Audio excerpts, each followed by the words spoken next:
Friends, இந்த வீடியோவில் bio enzyme அப்படின்னா என்னன்னு பார்க்கலாமா?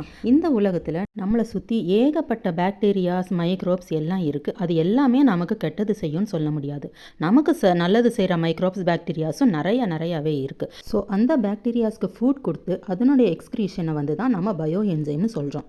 ஓகே, பாக்டீரியாஸ்க்கு எப்படி ஃபுட் கொடுக்கறது? ஃபஸ்ட்டு அந்த பாக்டீரியாஸ் எங்கே இருக்குது அப்படிங்கிறது தானே நம்ம கொஷினாக இருக்கும். அந்த பாக்டீரியாஸ் எங்கெல்லாம் இருக்கும்னா, நேச்சுரலாக ஆர்கானிக்காக இருக்கிற எல்லா பொருட்கள்லையுமே இருக்கும். அதாவது செடி, கொடி, மரம், பூ, இலை எல்லாத்துலேயுமே அந்த பாக்டீரியா, தட் இஸ் அந்த மைக்ரோப்ஸ் வந்து இருக்கும். ஸோ அதுக்கு நாம் ஃபுட்டு கொடுக்கறது என்னென்னா அதுதான் ஜாகரி.